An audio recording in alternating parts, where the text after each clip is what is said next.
y'all. Welcome to Over It All with DW and RJ, where we talk about any and everything. I'm DW, lover of facts, deep conversations, and pretty much anything that makes me think, wait, what? And I'm RJ, your go-to for pop culture hot takes, weird what-if scenarios, and plenty of loud jokes. Wait, that doesn't say loud. That says bad. That's fine. We'll fix it in the edit. If it's out there, I'm probably obsessed with it. This is the show where no topic is too random, no conversation too out there. This is Over It All. The views, thoughts, and opinions expressed on Over It All with DW and RJ are solely our own and do not reflect the views, policies, or positions of our employers or any affiliated organizations. All content is for entertainment and informational purposes only.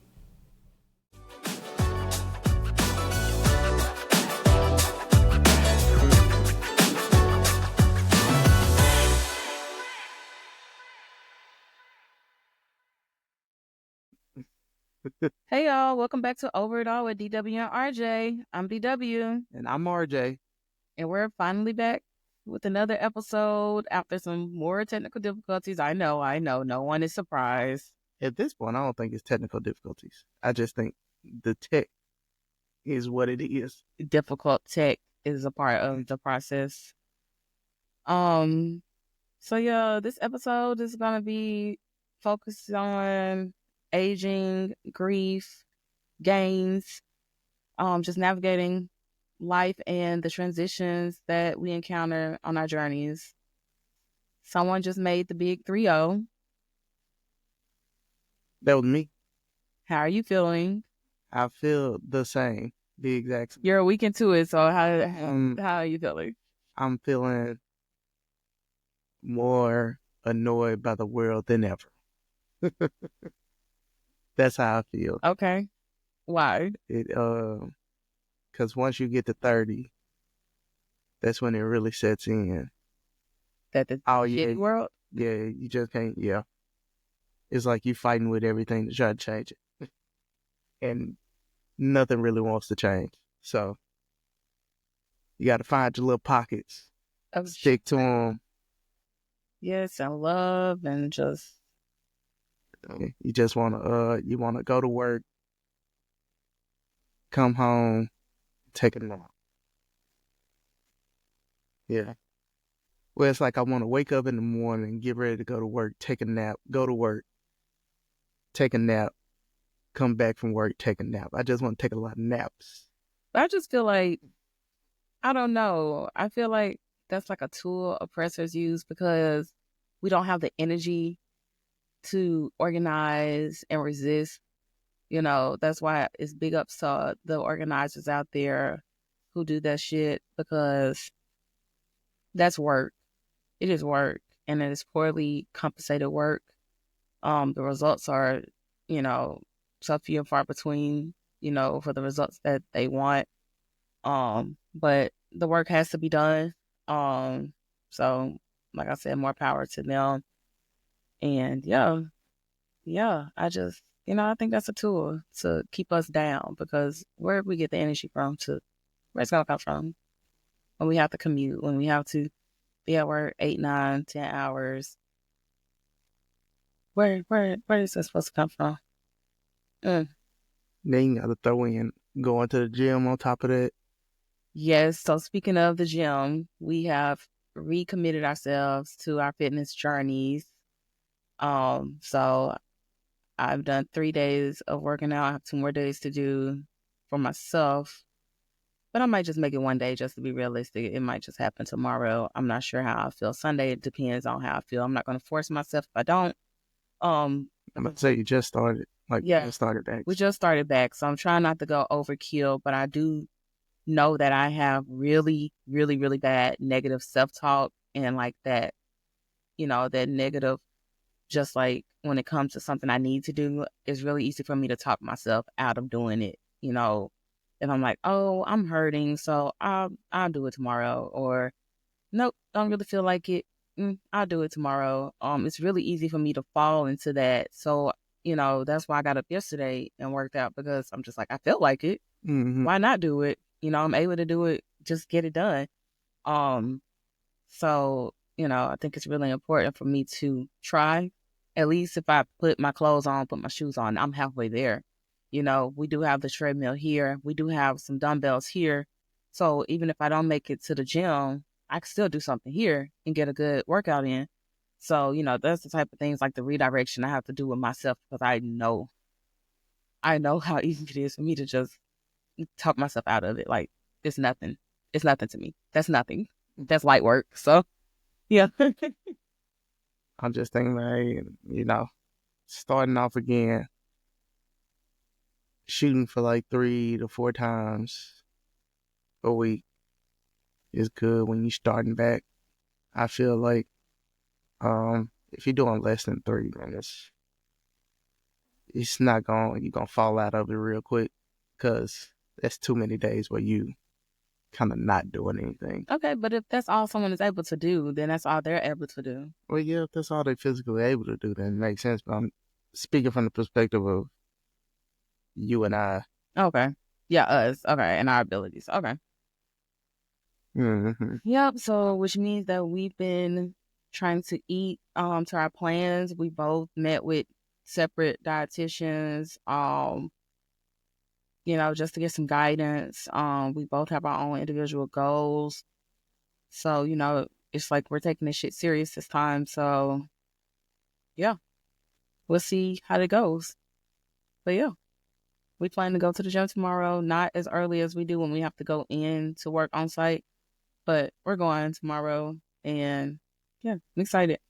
I already got my outfit out. So, No, man. my outfit is laying on the bed. Like, I'm ready. Let's go down. Got an outfit. Let's go down. Hey, they open 24 hours. They are, but your girl is not. So, okay. It's cold. I throw on some sweatpants and I say, all right, we ready to go. And so, yeah, in the midst of all of that, I just got back from Mississippi for a spur of the moment trip to see my cousin who was sent home on hospice and to spend time with my new baby cousin and his mom and to just spend time with my family in general. I thought it was really important for me to get there and see him before he transitions or during his transition. Yeah, so I did that. Got to spend some quality time with my cousins, my mom, my aunts, and all of that. So yeah, they celebrated Thanksgiving a week early for my baby cousin who's from out of town. So I got to do Thanksgiving with them. So that was pretty cool because that was my first Thanksgiving with them in years. So like 8, 9 years. So that was pretty fucking cool. Yeah, that was pretty cool. Um, and then yeah, so I got back and then while I was gone, that's when I started back my membership with Planet Fitness. Because I told RJ, I was like, look, I'm dead serious about this. Like, we got to get it together. So, yeah, came back and got to it. Told me at like a very inopportune time for me. Because I was shamming around. I was shamming around and you were like, I sent you the link. Did you do it yet? Did you do it yet? And I'm like, Go. I'm going to do it. It's about it. Let's go. What's up? But I was like, I was going to do it when I got done doing what I was doing. I was doing what I was doing. Mm-hmm. You called me out the blue. Yes, I did. Called me out the blue. Good calls. Talking about good calls. Asking folks to hand you a glass of wine. For good calls. Good calls, man. Yes. But yeah, so just navigating grief. And a new journey, a renewed journey. Just regular life shit. Yeah, that's what we have going on in general. Think, yeah. Yeah, for the most part, it's been some of the bigger things lately. Me getting older. I ain't getting old. I'm still relatively young. I'm in that like weird middle space. Oh, okay. Where if you come across the the wrong, like if you come across a certain age gap, they'll call me unc. And then go the opposite way and they'll be like, you still a boy. You ain't even no man yet. You just in your 30s. I'm like, okay. When you start paying taxes, feel like you're a man and you pay sales tax. You're pretty early. Yeah, but I'm really grateful to be aging because I know that the absence of aging is death, in my opinion. I think that's just a fact. I don't know. I know them bones still get old. Just I just hope to age gracefully in the midst of the bullshit we have to endure come January and beyond. So, I don't know how we're going to do that,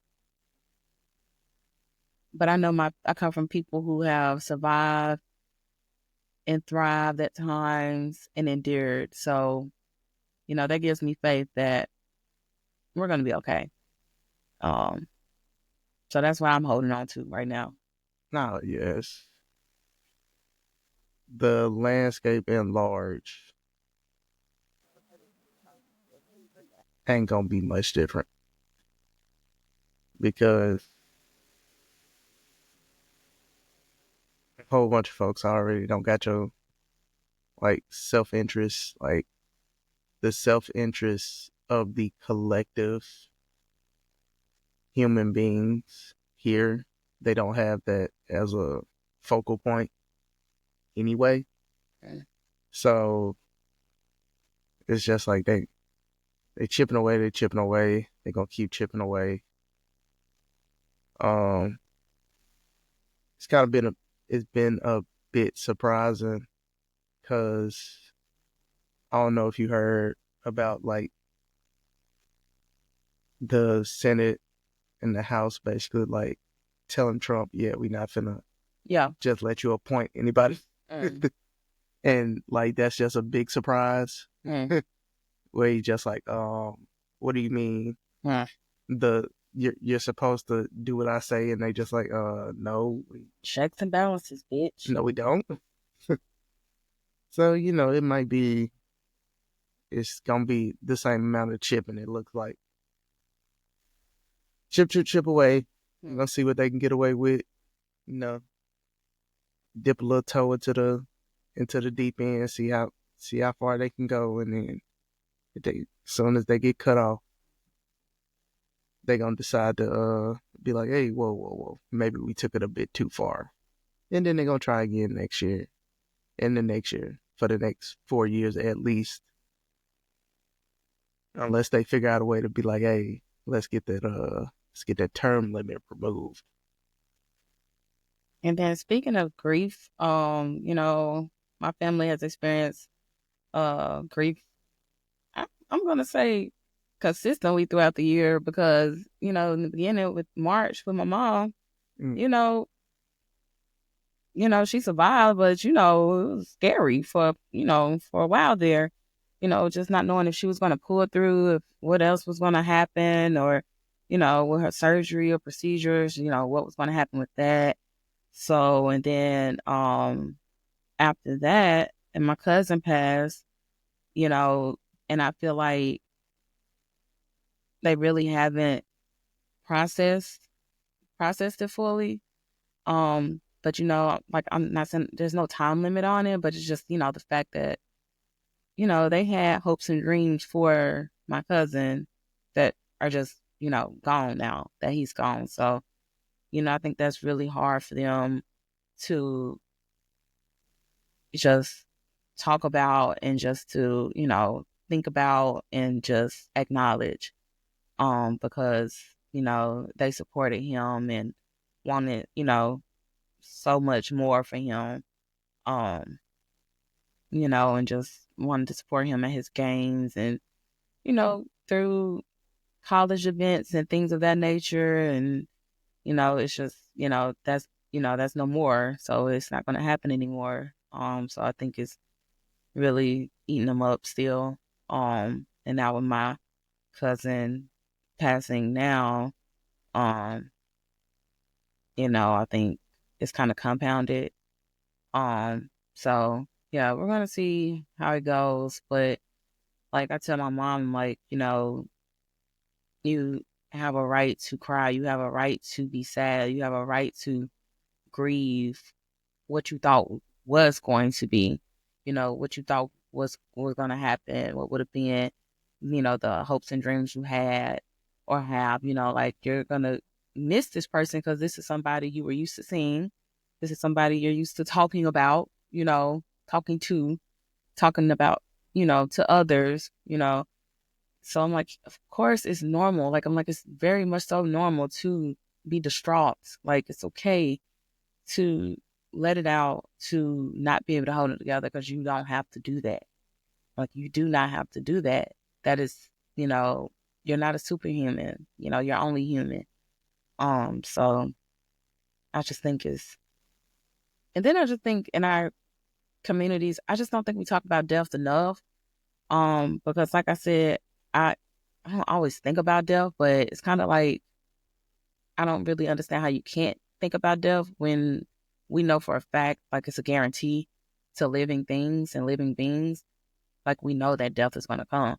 So it's like, why not prepare yourself, or, just acknowledge that one day I'm going to be gone. One day somebody I love may be gone. Like, just because you leave the house one morning does not mean you're going to make it back alive that evening. So that's always something I think about. I don't take it for granted at all.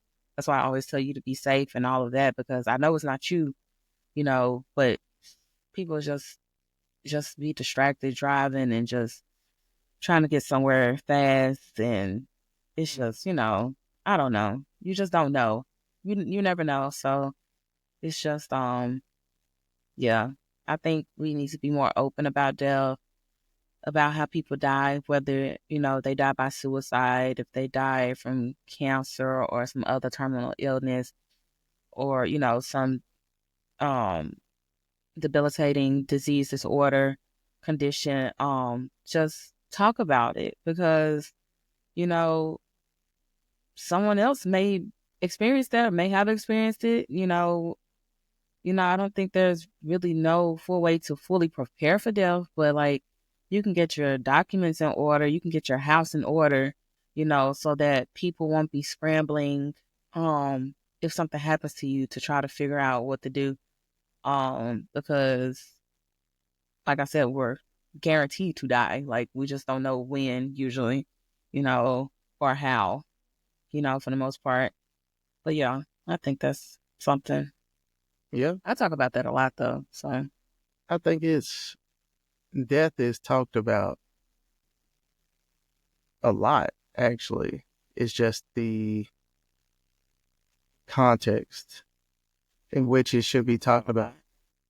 Every other, you can walk anywhere and somebody is talking about how such and such got shot and died. You can open up then I'm talking news about, like, and within our families, within our communities, like our intro. yeah, and all that you're talking about is how such and such died. They used to come to church all the time. Such and such died over here. He took a wrong turn. This, that, and the third. It's just I'm the talking about, like, preparing. I'm talking about like Yeah. that's what I'm saying. I'm like, death is always talked about, but it's the context in which it's talked about Huh. isn't personally isn't what I think it should be, which I think is the point you're trying to make, where it's like people should be communicating about death more often in the context of, hey, either I'm finna apply for this extra life insurance, or I'm finna apply for this life insurance, or I have done this. This is the paperwork. This is where it's at. This is, like I set up this, that, and the third for when I pass. All you got to do is get in contact with such and such to receive XYZ, that kind of thing. Like what you're saying, the post. Yeah. Yeah. So it's like, That's not normalized at all. exactly. That's what I'm saying. I'm agreeing with you. Okay. Okay. Sound like you mansplaining to me. I don't have the time nor the energy to try. Anyways. Yeah, because like I said, it is definitely it's definitely a part of life. And it's something we have to prepare for if we're able to. I think it's so shitty for people who are able to, who have the resources to not, get their stuff in order. And then when they pass away, that's when you have people fighting over shit because nothing is written down and all of that. So yeah. Um, but yeah, I definitely think there are grief doulas. There's grief therapy. There's grief counseling. Like there are tools out there that I do not think we utilize in our community like we should because, people need help. Yeah. Usually they need help before something major happens or whatever. But when something like, someone dying by suicide or someone dying in hospice, so it's like a process or whatever, like you need to talk to someone. It does not have to be somebody, a spiritual leader. It can be an unbiased, someone outside of your community that you could talk to who has been professionally trained, who has the education and the tools to equip you with the resources that you can use to get through, to process your grief, to hold on to it and carry it, but know that you're going to move through it. It's going to be different day by day, So, yeah. Yeah.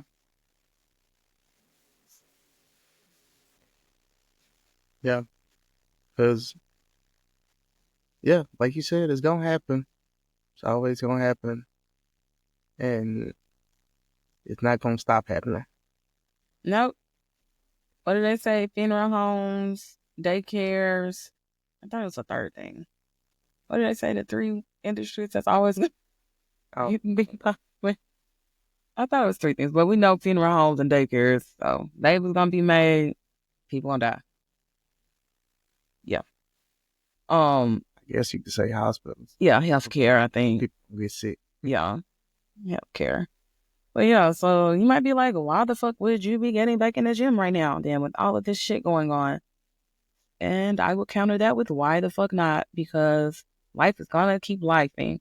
And I was tired of making excuses for myself, tired of feeling shitty, tired of just knowing that I'm able to do something and just choosing not to.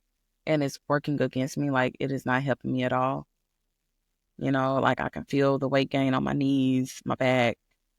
I feel it, you know. And so I got to control my eating, control my drinking, and control my movement while I can, to help myself get to where I think I want to go. So, yeah, just trying to start small, just be realistic because I've been there, done that before. The fast, hard, and I know it's not sustainable for me. But I just want to be consistent and like it's progress, not perfection. So that's what I always try to hold, close. So yeah. Giving maximum effort. I don't know about that. I do want to do the best I can while I can. So Get in that gym, you get to try some machinery out you never even looked at before. No, and I was happy that I did that. I was surprised that I did that. Well, I'm like, shit, I'm paying for it. Might as well use it because before, when I was heavier, like the treadmill, that was it. It was the treadmill. Yeah. The machines, especially those like focus position machines, definitely don't look like they designed to be used by anyone after you get out of a certain body range. Yeah.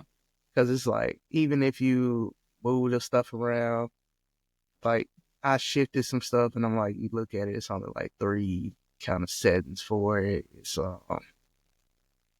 or it's not even any settings for it. It's just like you got to get in there. You got like one size. Yeah, you in this position and you got to make it work. And I'm just like, hey man, I don't know. got me thinking I just might have to hit the free weights every time. And it's just like, I feel what they say, what they used to say back in the day, feel like a meathead.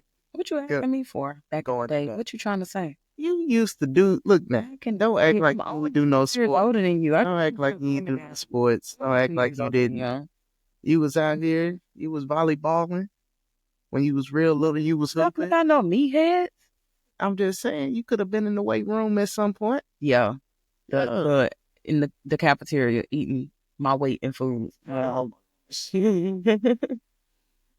yeah, I think it's important for us to try to find that balance because we are both in school. We are both full-time workers.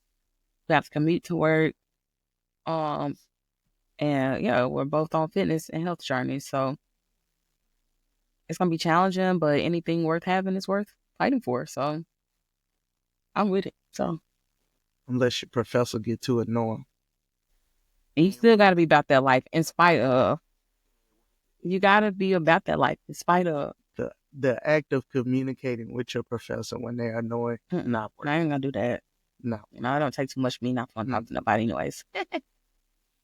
Yes. So like I said, we're both still in school. I actually just got accepted into a certificate program, and I'll talk more about that later.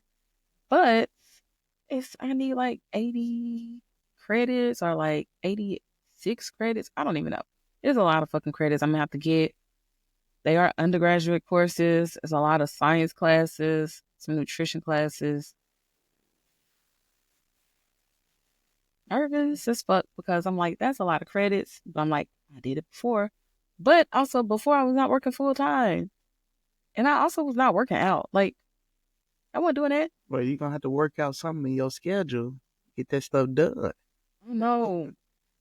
Yeah. So, exercise. Challenges. Doing all of that while also still trying to show up for my cousin, for the babies in the community who need help to get them to college next year. That is my goal. I got to get these babies to college because I want them to get somewhere and I want them to stay there, finish their 4 years successfully, and do something with their lives. And it don't got to be outside of Mississippi. It can be outside of Mississippi. Either way, I'm trying because people try for us. So I know I need to pay it forward as best I can. So we got a lot going on, but who the hell doesn't?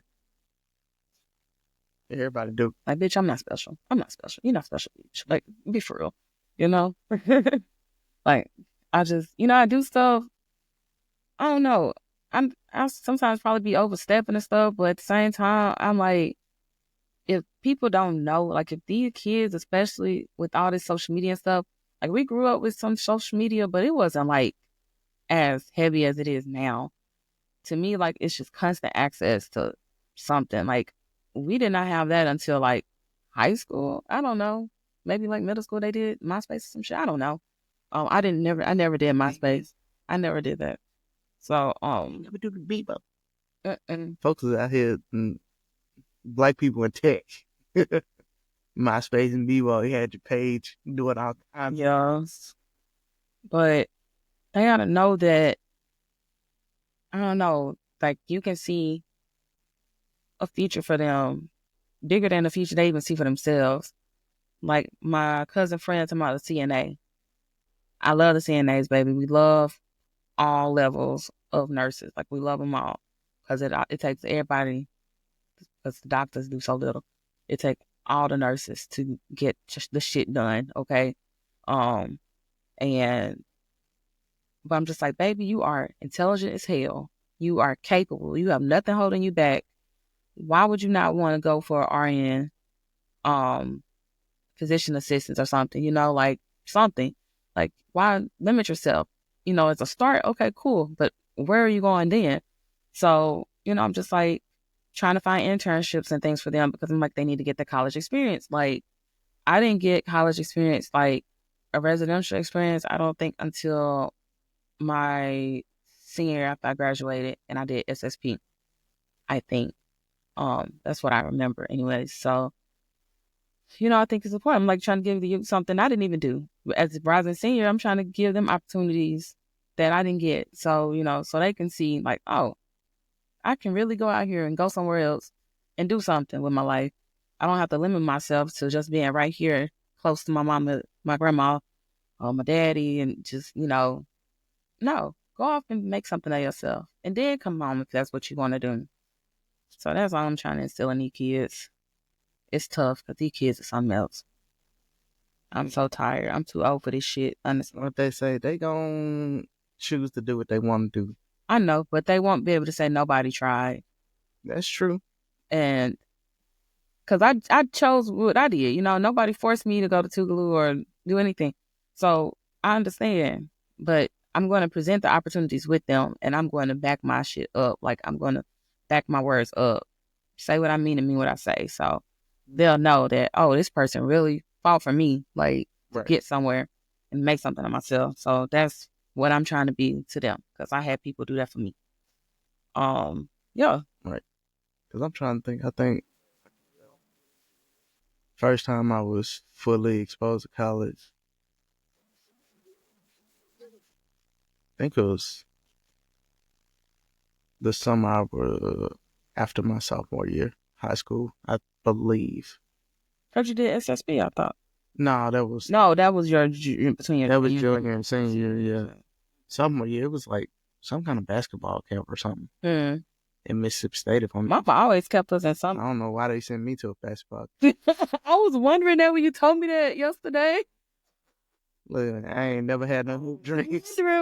That thought popped in my head, but I did not say it out loud. But I surely thought it. Oh my gosh! I was the classic football player that was on the basketball team. Oh, it looks like they sent me in the. They be like, "Hey, Ryan, go hurt such and such." Like you see number 12 right there, just bumping to him a little. But yeah, I just think it's important for us to do that, and yeah, but just balancing all of that is gonna be something I think is doable as long as I have support too. The supporters need support, okay? Mm-hmm. And I know you be supporting me, like you're supporting me. If you ain't got nothing in your cup, you can't pour in the others, as they say. Right. So yeah, so I think next year's gonna be really exciting. It's gonna be something else. I know that. Well, I say next year, but I'm talking about like the next school year for my cousin and all of that. But yeah, I think it's gonna be really important for us to balance all of that and our own personal goals that we'll talk about later too. But yeah, and if it gets too much and I have to decrease some credits, I'm gonna decrease some credits. I don't mean I'm stopping. It just means shit gonna change and it might take a little bit longer. But it'll still be there. So yeah. So yeah, at 32, I'm sitting here about to start a certificate program that allow me to do an internship program, which is a whole nother thing we have to prepare for financially anyways too, because that's like a full time, like to get those hours and all of that stuff. So that's a whole nother thing, but I got a while to think about that, thankfully. So yeah. And don't forget about the trade schools. Love the trade. I wish I would have did. That's not where I was.